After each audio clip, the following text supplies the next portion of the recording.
Let it burn like the tropics on my pockets, cravings profits. I'm obnoxious to a nuisance, rocking J's out of movement. Hidden in my hoodie from the hate.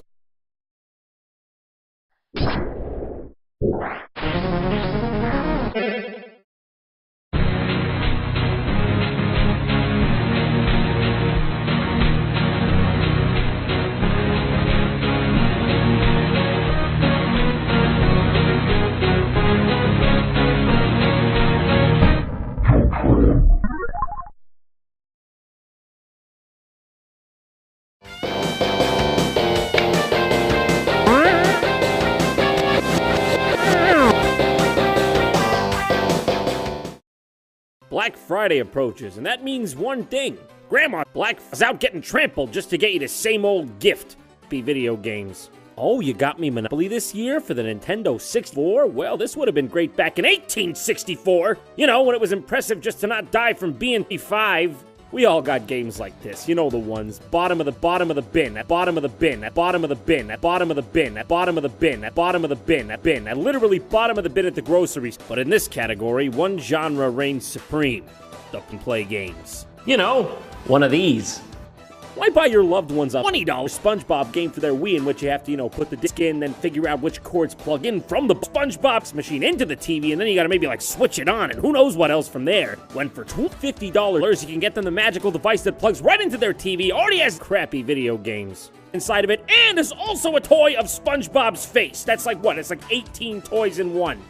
Now, plug-and-play games have been around for decades, but their true rise to popularity began in the early thousands, led by a company called Jackstick. Remember, this was befuddlable content and virtual console re-releases were widespread. The most you'd see were those crappy video games. And so at the time, it made sense.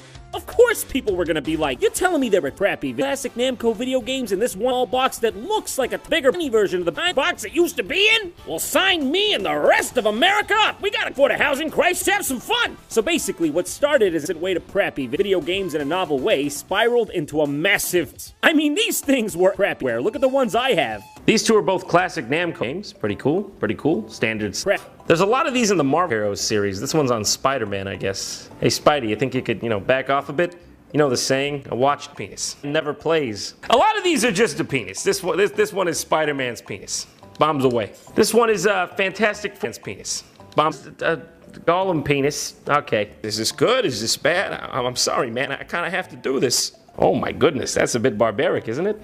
Poor bastard. Weird, gross, ew. That's the Shrek one. This one is my personal favorite. Dick points at your Spider-Man while you play. You can't make that up. That's really how they designed this. What the hell were they thinking? Deal or no deal? Deal. Scooby's really going to town on the back of the mystery machine here, and Fred's like, Scoob, no, it's a kid's show, don't.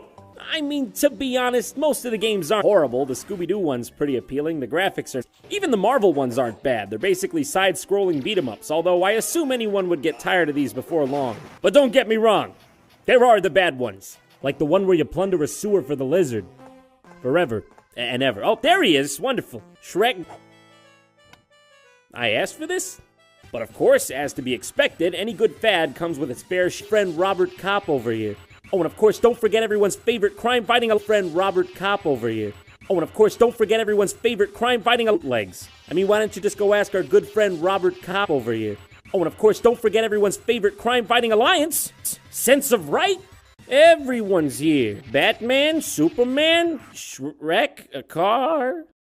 Oh, no. What I'm saying is, it didn't take long for counterfeiters to hop on the plug-and-play gravy train. Ladies and gentlemen, I present to you, are you sitting? Game Philip. Perfect for children with no friends. Finally, a game system for me! Digital stereo sound, crappy tech controller, crap graphics, and spectacular crap. And to top it off, one. Games in one. What can I say? I'm sold. Wait, hold on. 8-bit game? I thought you said it was dazzling 3D graphics. Phil, I'm sold. This thing has the audacity to promote as a selling point that it comes with AV cables. Yeah, don't even get me started on the previous version. All right, enough about the box. Let's talk about what's actually on this thing. Okay, man, I know that. This ought to be good. Oh, it actually is kind of going to town. But it's just a port of the title. In fact, this whole thing is crappy video games. Just NES ports with mistranslated titles. Sickles. 6634 Ken? Never heard of that one.